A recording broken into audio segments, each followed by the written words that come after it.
They say if you're going through hell, just to keep moving, that you might get out before the devil even knows you're there. But then what do you do when you get out? All you can do is see the light at the end of the tunnel, and hopefully you can become a better person. But you'll never forget the hell that you went through and the fire you walked through. A phoenix rises from the ashes for a reason. Your world must be destroyed before you can become new. And rise you shall, just like they feared you would. The following podcast contains discussions of childhood abuse and other potentially distressing topics. This conversation may be triggering for some listeners. Listener discretion is strongly advised. Our goal is to shed light on these difficult issues in a respectful and supportive way. If you or someone you know is struggling, please seek help from qualified professionals or contact a support organization in your area. Hi, how are you? Good. Good. All right. Okay. Thank you so much for joining me. Yeah. So the idea behind this whole podcast, I myself was dealing with a lot of things growing up in my childhood that I was working out and reflecting on my life and realizing a lot of the decisions and choices I've made kind of always fall back to that. And I absolutely love shows like The Soft White Underbelly and Intervention and shows that just kind of show how people's lives kind of take them to where they're at. I wanted to do something with similar but a little twist, kind of showing people who are actually doing really well, despite all of the things that they've been through and so forth. So I really appreciate you wanting to be a part of it. You're my second guest, which is really cool. Is it geared a lot more towards the music business? That's going to be geared towards people who are really interested in this kind of thing and who can benefit from it. But yeah, it's going to end up being a part of it somehow anyways, because that's just our life, Yeah. Um, I've been in the so restaurant industry for 20 plus years, and it's a big thing in there. They say in order to work in the kitchen, you got to like have some real fucking issues. So, and yeah. it's true. Everybody that I've ever come across, we end up, confiding in one another, and everybody like lets their story go after a period of time, and everything is really rough. And to be able to deal with that kind of stress, you got to be masking at some point, anyways, to, you know, Mhm. deal with the stress level and anxiety that comes with restaurant. Absolutely. You have to compartmentalize, kind of Uh, be able to put that aside, and those things will kind of rear their ugly heads at other times. yep. And you know, I think that people who are out there every day doing their best, even though they have been through some fucked up shit and they have some, fucked up shit going on up here too. It's hard to be alone in your head space already Yeah. when you have issues that are going on, but then to be able to actually be out there interacting and contributing and being a good husband, wife, being a good father, mother, whatever it is. It's extraordinary. And I think that a lot of people that are in that situation, they don't always talk about it unless they're in a situation where they're in a kitchen, like kitchen confessions, or something like that, and in a group of kind of like-minded people that they can confide in. So yeah, this is definitely something that I've been gearing up to do for about a year. And so I'm super interested to talk to you and just to let you talk, to be honest, Yeah. and just hear, a little bit about you and your story and um, kind of what you deal with. Yeah. It's everybody has their own thing. Everybody's their own main character, and I always feel like, I Yep. could write a book out of this stuff. I'm sure Yes. that's a huge deal for everybody. Yes. Exactly. And a lot of people, I think we don't realize how much we all have that in common. Like, we all, I mean, I don't know anybody who hasn't had some level of messed up stuff that they've had to deal with in their life. Just being a human, Yeah, absolutely. Um, but everybody has something. But it's just really interesting how different though everything is, and how people deal with it differently. Yeah. So tell us a little bit about you and Sure. your life. Sure. Okay, so I'll Um, just yeah, cool. My name is Chris Stone. Um, my life has a lot of different stuff in it. There's definitely many periods. I would say, starting from the beginning, obviously I don't remember all these details. This is stuff that's been told to me, or this is what happened, or this is what happened. But basically, my dad was 16 and my mom was like just turned 21. And my dad was in bands and stuff like that. So it was, they ended up being together for a while. And then I'm not sure how long it was, maybe like a year or so.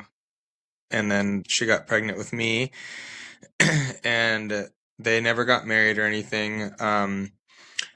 My they came out to like visit her dad and or something like that and her stepmom, but either way they went to go visit. And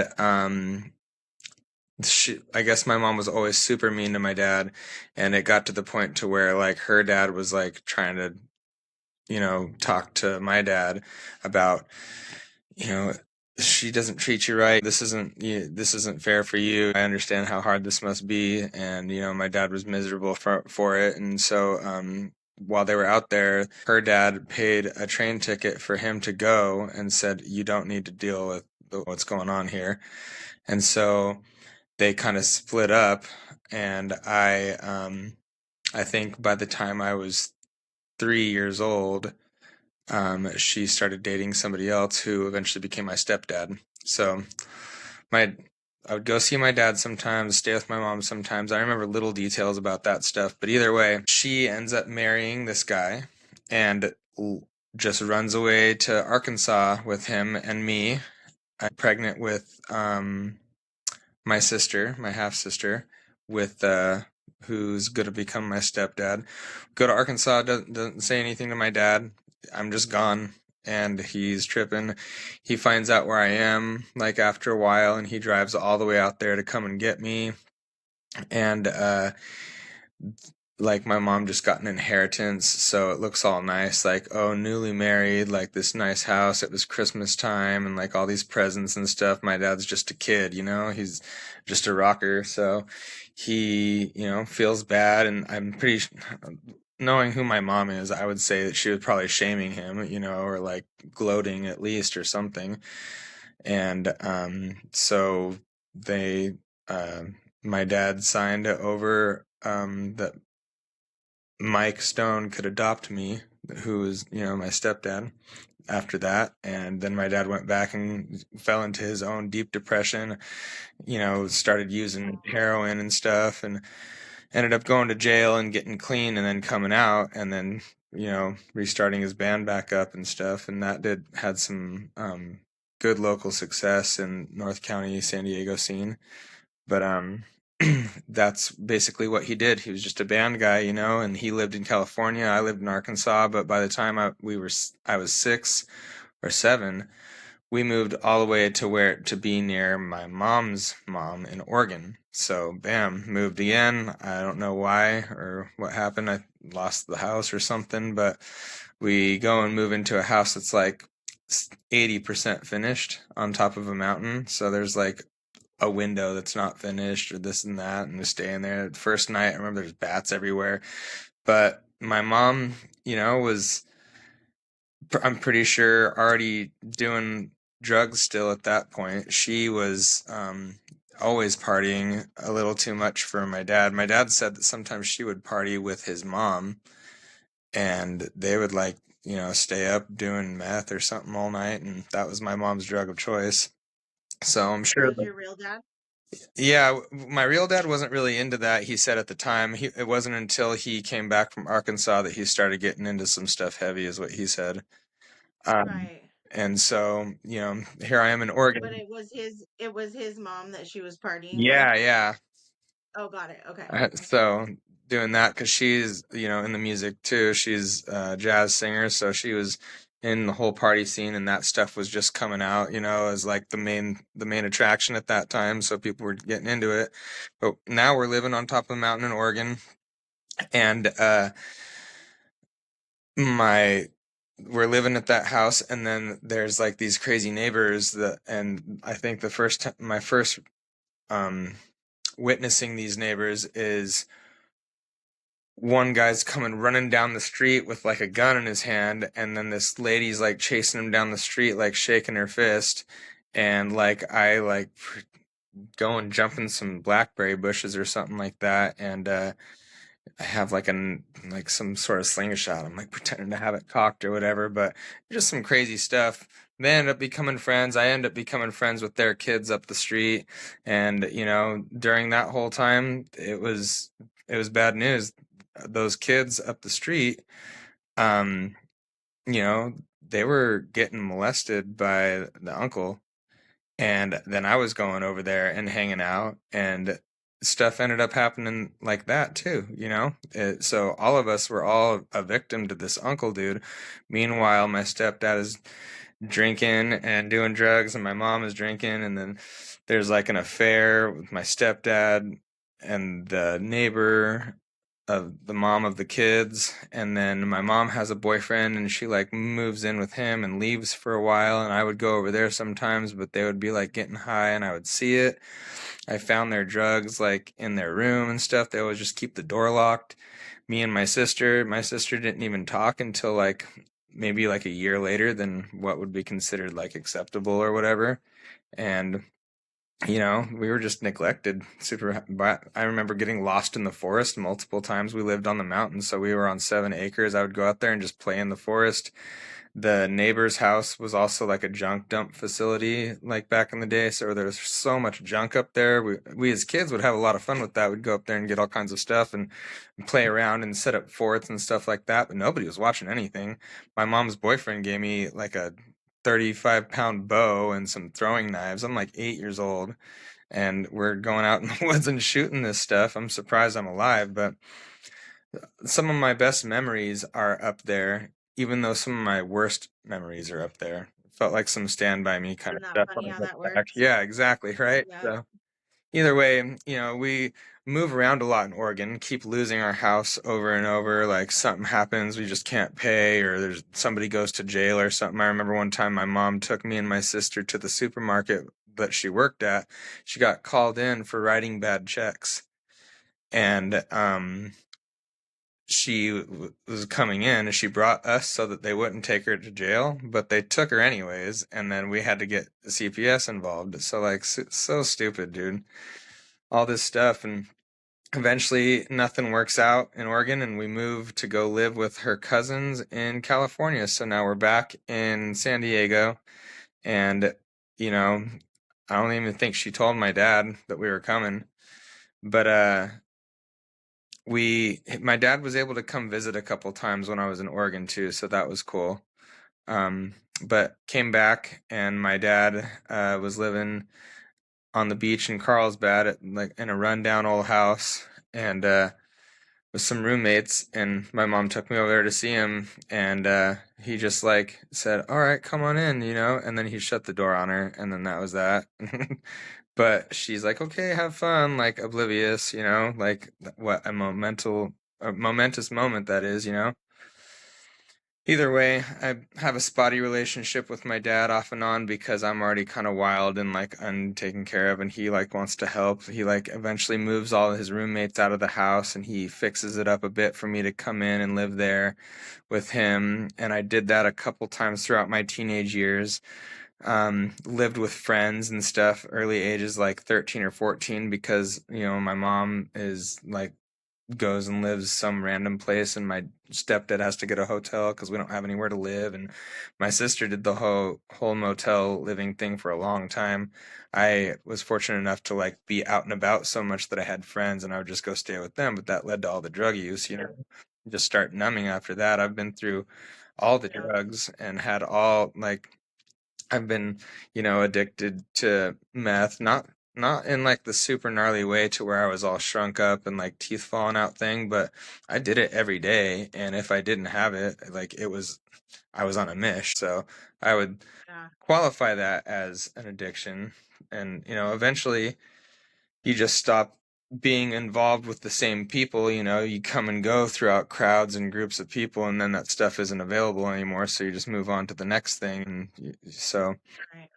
by the time I was 21, I had already gotten kind of over it all, and I was just drinking and smoking pot. But that was enough to like at least numb the feelings. Sometimes I would like do pain pills and stuff like that, but um Just kind of like self-medicating. I know my dad ended up, getting dating somebody when I was a teenager, and they were good. They got married, and had a kid. So now he had a kid at like a somewhat normal kind of age, and so my brother was born, and now I have a brother, and I think I was 16 when he was born, maybe 15.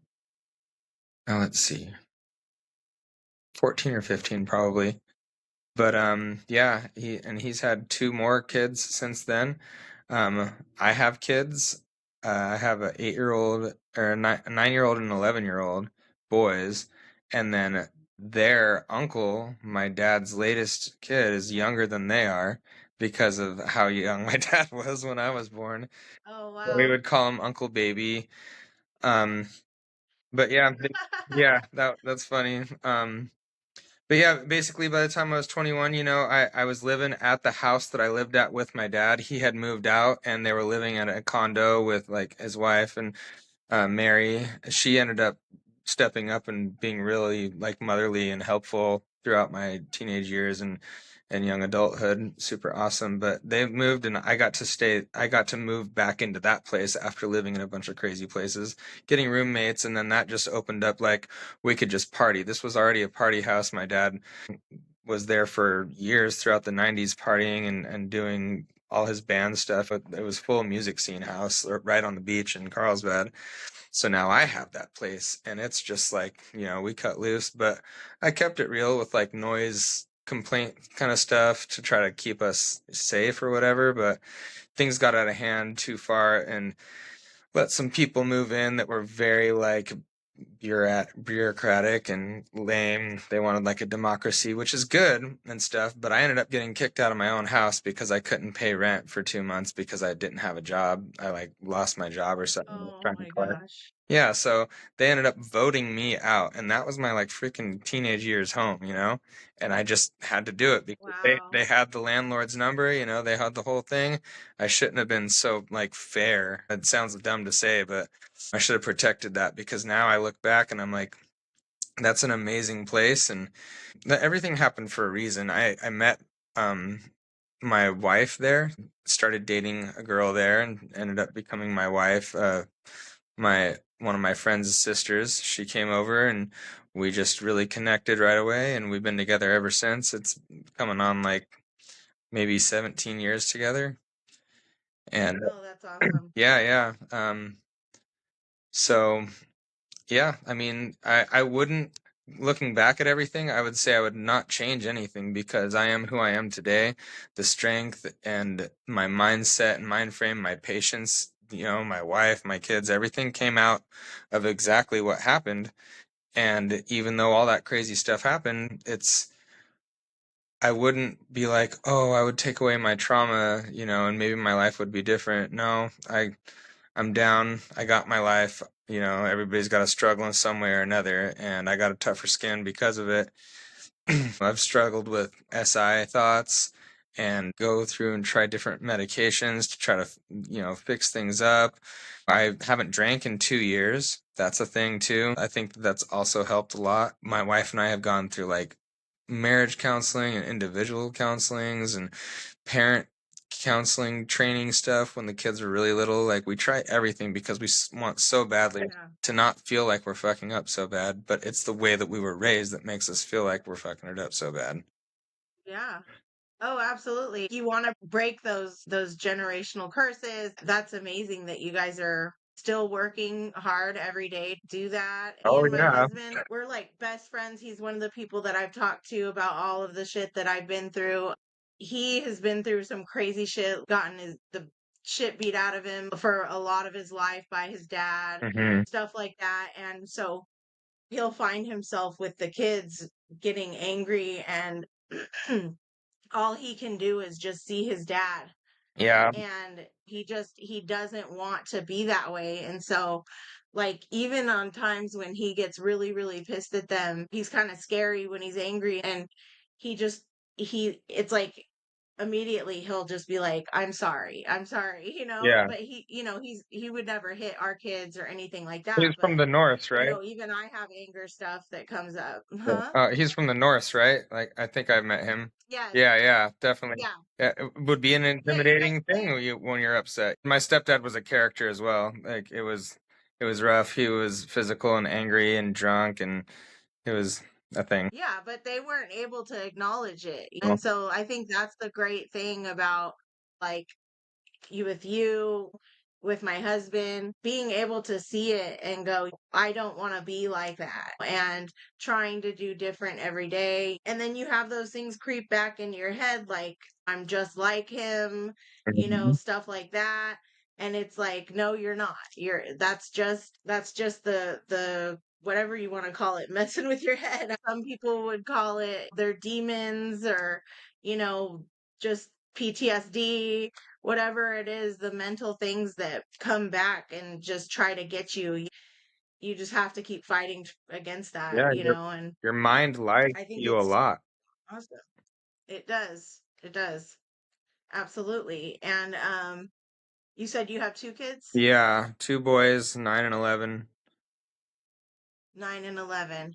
Okay. Oh, that's fun years. Yeah, they're wild, man. They sometimes fight so bad. They just get and it's then that triggers us. So like we both come from a background where the parents get angry and be all mad. So we struggle so bad. That's the number one stressor I believe in our lives is trying to both handle parenting the kids in a way to where we are not getting all angry and worked up and then then we tell one another like, oh, you shouldn't have done that this way, or like you were too this way or that way in the moment, like, or and then it makes the other one upset. So it's like to be on the Right. same page in the same mind frame at the same time during a parenting struggle Yeah. or incident. It's hard. Yeah, and then to It's not feel hard. offended by the other one for trying to chill you out because you're getting Yeah. too worked up because we both struggle with it. Yeah. So, my gosh, dude, that's the worst. Well, it's kids should have some sort of adversity and maybe a little bit Mhm. of trauma. Yeah, we never. Not that I want Yeah, to traumatize my kids, but it's good for I them, you hear know what ya. I mean? And I'm the strongest person because of the shit I've been through, and I don't want my kids to end up also being, you know um people that can't go through things that are difficult. They still need that toughness too. So I know what you mean. It's hard because it's like on one hand, it's like, no, fuck that. They need to learn. And then on the other hand, it's like, let me just love you up and talk about it. And I think a balance of both. Mostly for me, I feel like it's when we start getting like pissed, like yelling, raising your voice, or like you know Oh yeah, yeah, for me, it's like clenching my fists and like gritting my teeth and like, just right, this attitude right, that nobody's going to respond to that or wants to hear that. It's, no matter how many times they're not listening, I need to just like be a person with them and connect on this thing that needs to get done yeah, instead of like yeah, being a yeah, sergeant that's ordering them with things to do. It's like gets me too right. upset. And then we both have control issues because we haven't had control of our lives. So it's like, put your knees down at the table and they keep putting them up. That's like a thing. And it's like, what, really, in the end, who fucking cares? They're gonna eat their food. Like, let them put the knees up. Like, oh well, it's little dumb things in the Right. moment that your anxiety tells you is, oh, this should be remedied. That Yeah, doesn't this is need. aggravating me. And Yeah. yeah, yeah, you have to pick your battles and decide Mhm. what's really important and what's not. Good deal. And they're humans just like us, and they have good days, they have bad days.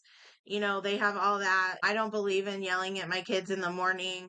Yeah, I dude. mean, there has been times where I've had to be like, "Would you get your ass up out of bed?"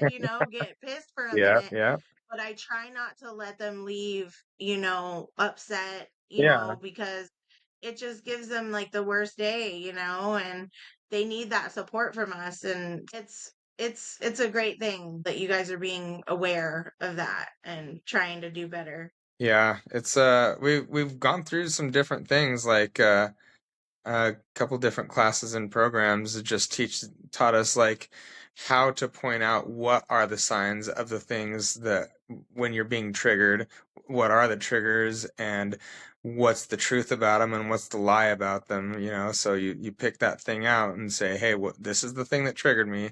It's obvious, and to do this, you have to swallow your pride big fucking time, because otherwise you're never going to be like, oh, that triggered me. It's like, no. So Yeah. pick out that thing, give it a name. Is it real or not? And then be like, this is how I act, and this is my coping when those things occur. My coping is shutting down and not talking and being very silent. And then on inside of my mind, on in that, I just feel inadequate and nobody cares to hear what I have to say, and that no matter what I say, she's just going to be mad at me, or anything like that. And so that's one of my biggest coping mechanisms. And if I'm too prideful in the moment to notice that that's what's going on and revert and come out of that, then I have a terrible time. And then it kind of just leads to like a depressive state. And, Mhm. it's that whole thing going down again, because I remember that's what I would do when I was a kid. I'd get yelled at and thrashed at so bad that I wouldn't want to say a dang thing, dude, because Right. it's gonna set something off. So I just shut my mouth and do my things. Played a lot of one-player video games and action figures and stuff. I didn't really start hanging out with friends and stuff because I moved around too much till I was like in middle school. And I think that's kind of when Yeah. relationships with friends really blossom, anyways. But yeah, I did my own thing by myself. Always felt inadequate, or it really led to my confidence and my self-esteem being trash, and that also is what helps lead into the drug use and stuff like that. Yeah, Right. Because you were essentially forced to come up with the conclusion on your own, and nobody was showing you any different, yeah, and now it's good because you can kind of pull yourself out of that and be like, that's not reality, that's just myself, kind of, like we said before, lying to myself yeah. about those things.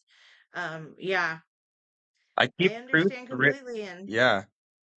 Oh, I was gonna say I keep truths written down in my top drawer of my clothes, like just a paper about things that like my wife has said about me, or things that are true about what's going on, or things that way, whether me or her are feeling super like lame, like it can get bad, man. We've gone through some pretty bad depressive states, and it leads to some really untrue thoughts that you want to like act out upon. So, I got to pull out this thing and be like, look, it says right here, we believe that we're such a good team because of this, or we've made it so far. Look at every year that we've progressed. There's nothing actually wrong with the place that we are in our life, like things that we've talked about in I the love past. that. Hmm. And it helps. They taught you guys that in your classes or in your therapy? No, I think that was a really good family friend of ours, named Terry Boatwright. She owned Mariah's restaurant for a long time, but she just recently passed away. But she was a really big influence in my wife and I's journey to find healing and try to resolve our traumas and come together. She was just this really, really sweet Christian woman, owned a business, had a big family. She was strong, but she was just extremely sweet and nice. She didn't put up with no crap though. And she would help out so much, just telling us, you know, basically loving on us with her words and wisdom until we were full of like this knowledge and these vibes that would really resonate, and we would just work on that, you know. She It was a called like a gratitude page or something like that, and she told it to my wife one time. I'm like, dude, that's so rad. And then she would be like, That okay, is. now write on the negative side. See how many things you can actually find after writing all this good stuff. And you usually can only find a couple things to complain about. Meanwhile, your gratitude list is huge. Yeah. I love that. That's a really great suggestion for people that deal with these kind of things. So, with everything that happened when you were a kid and then dealing with your parents, do you blame them? Do you still talk to your mom? So with my mom, I think it's been about Because five. you went over with your dad, right? Yeah, With your dad and your stepmom. uh-huh. And so I would only sometimes stay with my dad. I would stay with my dad until we butted heads because I was not adhering to the rules. And I would Mm, just be like, well, I can go wherever, you know, and I would either go off with my stepdad or I'd go stay where my mom was staying or something. So I would still be in connection with my stepdad and my mom all the way up through my 20s. Um, and then a bit into my 30s, but I would say about 5 years ago, so my mom is ridiculous. She would like call me with shit like, I'm laying out on a grass hill. I just took a whole bottle of pills because I don't want to live anymore. You call me and say that, or call me and say, oh I no. just my ex-boyfriend just ran up and stabbed me in the stomach, or call me and be like, oh, my boyfriend was so mad at me. He woke up in the morning and he lit my tent on fire, and like just crazy ass shit. Like she's homeless Oh my and gosh. a drug addict So she still. just got okay, so she just wasn't stable really after No. that at all. Yeah, she lost stability. Oh my gosh. We got a good apartment and there was jobs and like niceness going on for a little bit when I was like 12 years old in Vista. And it was pretty good for a while, but then I guess my mom ended up having some other boyfriend and she like got in trouble for selling mushrooms out of the house. And my stepdad would get so drunk, dude, that he would like pass out and break stuff, like pass out standing up, Mm. you know, and like Oh damn. yeah, like Like break stuff that way. yeah, Oh my like goodness. yeah, like he would break stuff the regular mad way, like plenty, but nah, I remember him falling into like the DVD stand and like face first, like just smashing everything in. And he would he yank me around and toss me around and stuff like that, like getting all mad about if I didn't do this or I lied about this or that. But the worse the consequences for lying for kids, the better they're going to be at lying. I've come to realize Yeah. that because, that's what happened with me. I was an expert liar when I was, a teenager. I could get away with stuff because if I didn't get away with it, it was the end. And I didn't, there's no way. So get really good at the lying. But now it's been 5 years. I called my mom 5 years ago and I said, hey, and then that's when she told me that tent thing where boyfriend set my tent on fire. I'm like, dude, this is exactly why I'm calling you. I'm calling you right now because I'm not going to talk to you anymore. I don't want you. I don't want your influence in my life. I don't need your mental influence or anything about your life intertwining with my life anymore. She was part of my kids' lives when they were babies. They're 9 and 11 now, so it was about 5 years ago. They were pretty young. They don't even remember like meeting her barely at all, but she like one time came over with one of her homeless friends. And there's nothing wrong with a homeless person, or home displaced or whatever. Shit happens and it sucks, dude. I've been on the street too. but It does. they Yeah. were like lethargic, like, you know, brain dead. I think that was when like spice was a big thing for people to smoke, just fucking brain dead. So that she shows up and she's like eating a bag of Peeps or like chocolate chips or something super weird. And she's like with her friend, she's like, I wanted to show my friend my grandkids. And I'm like, "Ugh, dude, this is freaking whack, man." So it wasn't too long after that Yeah. that I was like done. I'm like, I can't anymore. Yeah, yeah. And she showed up a couple years ago, maybe like a year and a half ago, to one of my shows, randomly, and it just like ruined the freaking night, dude. Like we're getting ready, it's gonna be a rad show, and I'm all up at merch, and then she walks up like wringing her hands together, I'm sure because she's so nervous, but she like brought some weird fake flowers and like she's like, give these to your wife, Avery. And I'm like, dude, I can't at all. I can't handle you being here. Like, I don't want any of this. And she's like, just tell me what I've done. Tell me what I've done. I'm all, this isn't like oh, I'm punishing you for some act that you've done. It's, I can't have you or anything in a part of my life anymore. I'm doing good mentally now. Like I'm working on it. I'm getting the things out of my life that are making things suck. And I can't at all. And so I don't actually talk to my stepdad anymore either. That's my sister's dad. I have a great relationship with my sister. She's a good aunt to my kids. She's engaged to a great guy. She works quality control for a biotech company. She went to college for a while and graduated for a few different things. And she gives herself such a hard time, but she is a success story, out of this, you know, and I, I I Yes. feel like that's what we are. We're complete success stories. My wife is now a welder, a silversmith, an artist, like painting artist. Ooh. She is a great bartender, and she welds in the day now, and her silversmithing is like fantastic stuff. She does like huge motorcycle rallies.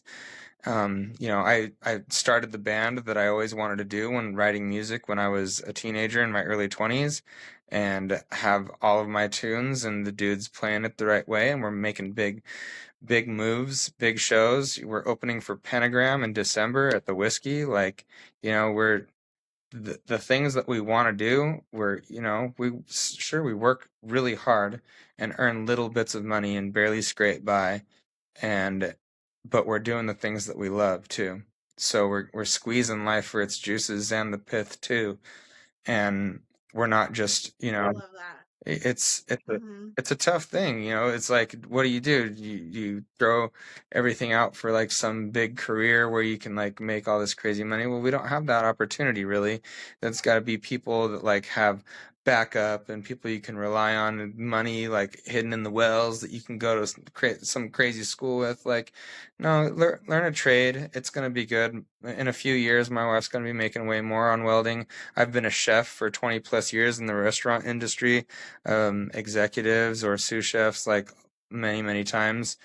Um, right now I'm staying home with the kids because my wife was welding now.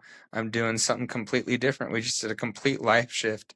And if we weren't as healthy mentally as we are now and learned from what has happened, we wouldn't have been able to make this shift. It was really hard. I've never like not worked unless it was like between some jobs, but I'm freelancing. I'm doing some random like kitchen shifts here and there. But since summertime, I've been home focusing on helping her get more events done with her silversmithing and covering the ones that she can't go to because she's at work.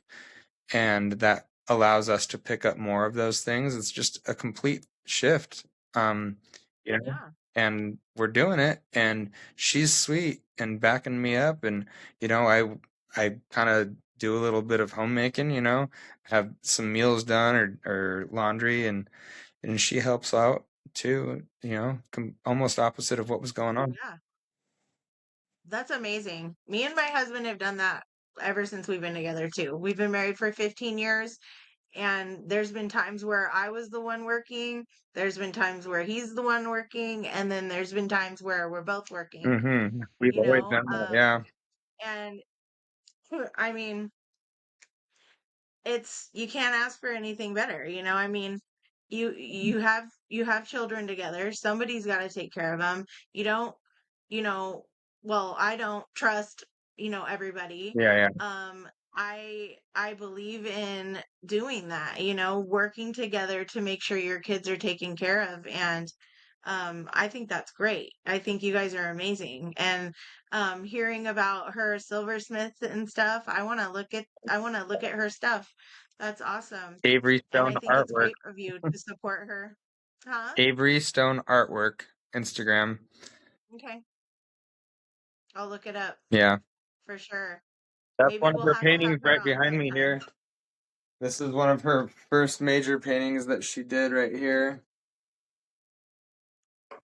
Wow. She painted that? Yeah, this is a painting. It's actually of a poster that I got from my Wow. dad that my dad had when he was a teenager. It's just her Yeah. looking at that poster, and then the poster's right here. It's all thrashed up. Wow. But yeah, she's an That amazing is so painter. Her cool. silversmithing stuff, it's like super rad. She's really talented. Very. And so are you. Yeah. Try to. We thought you were awesome. Your band when Darren's band played with you guys Yeah, for yeah. the Boston Battle of Bands. And I think I even said something like when I was watching you guys, I'm like they should win. Oh, yeah. We did pretty Because you good the guys year were before good. that, Yeah. but we didn't even move forward for one round this time. It was super weird.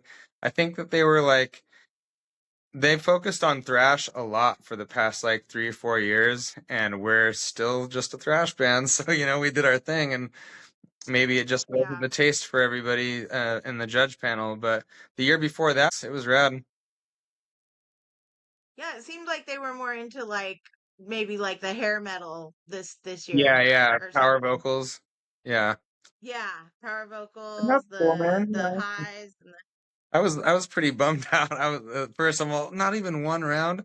Dang! Last time we had like the crowd going. It was all this stuff. But you went for a couple rounds yeah, last time. yeah. And I think it was actually better. Yeah, we made it to finals last time. So I think that was like 4 rounds.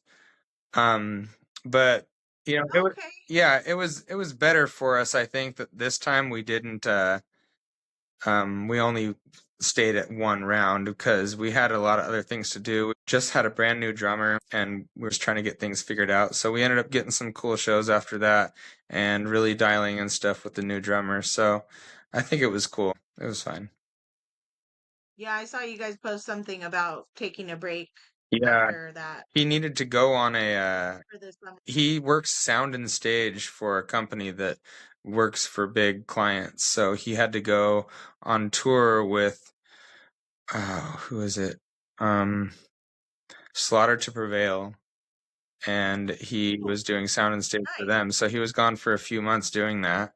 And then when he got back, we Yeah, just they did buckled a US down. tour this summer. Yeah, yeah. So Okay. he was working that.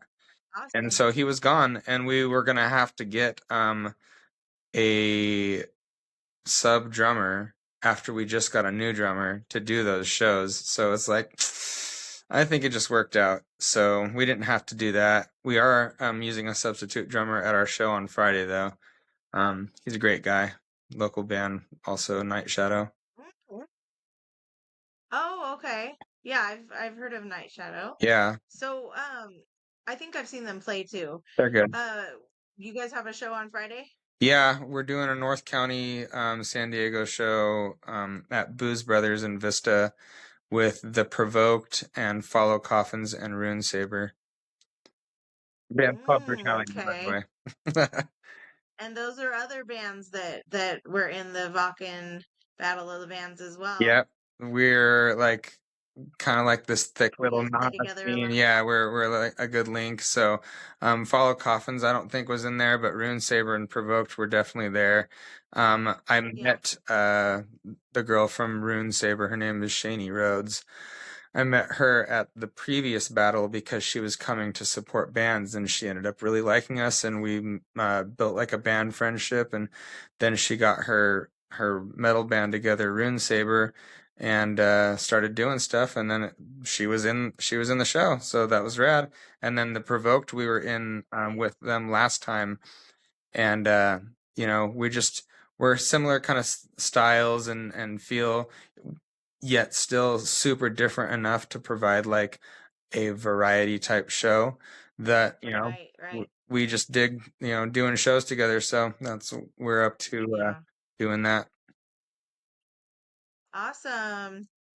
Well, thank you so much for joining me. Yeah, We're at almost about an hour, so we definitely probably could have talked for a few hours I'm sure I could go because on. I get going, I'll just keep going. Yeah, yeah. Um, but yeah, do you have any questions for me or anything else you wanted to talk about before we No, I would just say to anybody end it? who's gonna watch that truly the dark seems the darkest when you are in it, but when you're on the outside of something dark, it's not the thing that catches your eye, It's just this little spot. It's like looking at a field and there's like this little shadow under the brush there, but like that's not the thing that catches your eye. It's not the main event. That's not where you have to stay. Inside of a mental prison, your mind is going to lie to you. It's going to tell you all this crazy stuff, but man, you're only here on one trip, dude. Like, the older you get, the more you realize like what mortality is. You only got one chance. You can't go back and do that childhood again. You can't go back and get those moments. It's never going to be the same. You can go back and visit that spot or whatever and get the nostalgic feeling, but you live your life now in this time. Don't live it in the future of your brain or the past of your brain, because it seriously is just a mental prison. We've all spent time alone doing stuff. I worked a job for almost 2 years recently where it was just me there on most days, and it was took such a bad mental toll that I had to get out of there. And it was just one of many things of why I left, but it was a good, secure job, but I was by myself in my brain, mental prison all the time. And I know the truths and I know what to say and I know what to tell everybody else. But when you're in it, it's super rough. So write it down somewhere, man. This is not your truth. It's not the real reality. Reality is outside of you right now, whatever your perception of your own brain is or whatever. It's not it. That's so true. Like just focus on this moment right now, Hmm. and then you won't have any regrets. You won't Yeah. How can you when that's what you're doing? What happened is not what's happening, and Yeah. what is going to happen hasn't happened yet. So I would tell my don't worry about it. Yeah, I tell my family I don't want to play the what if game. I could what if you way harder, because it's easy to be like, what if this happens or what if that happens or what if I'm like, dude, what if we found out there's a volcano under us and it just exploded and we all like burned up and died? Like, I can what if you way harder, but all this stuff is fake and we just wasted 5 minutes on this when we could have just done the thing. Forget the what if, Yeah, dude. Like, what if is pretend. You're just making stuff up, dude. I'm a way better storyteller than you. What if, like Peter Pan and absolutely. Absolutely. I fucking love that. sick. And I appreciate you so much for taking the time to talk to me. And I got a lot out of our conversation. I learned some things. I'm gonna Cool. make myself a list of truths It's nice. and the untruths. Yeah. And I love what you said about it not being the shiny thing, you know, because it's true, it's not. Yeah. And if there's something you want to do, go for it. If there's, don't be afraid of anything, because there could be a volcano under us and we all could Yeah, die exactly, tomorrow dude. in the volcano. So, One foot. don't waste your time. Yeah, absolutely. All right. Well, thank you so much, Yeah, Chris. no problem. And I will go ahead and let you go. And I will be having the show up probably in a few weeks. I'm actually working on mine. I'm going to be Cool. posting my episode. I already recorded it, and I'm talking about my whole childhood and all my BS. And if you're watching this right now, hopefully you've watched that.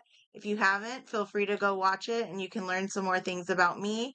And maybe we can have another episode with you, Chris, down Sure. the road. I'm going to be doing I'm ending the Confessions podcast, which that one was more just a fun kind of shenanigans, talking about rock and roll, talking about bands and shows and things like that. And so if you want to have one of those, I'll be revisiting that podcast next year. Cool. And we should have this one up, I'm thinking, in beginning of October. Sounds good. All right. All right. Well, thanks again. Mm-hmm. Nice talking to You you. too. Bye. Have a good one. Bye.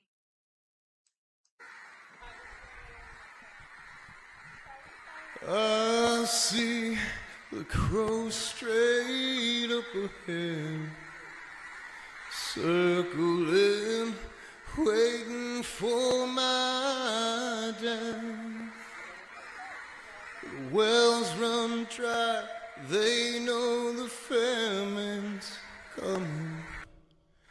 It's a matter of time before I'm gone. They don't see the danger in the things that they don't know, like how I'm made of anger more than I am flesh and bone. Every time I fall, strong and tall, do I grow. Come for the funeral, but stay for the show.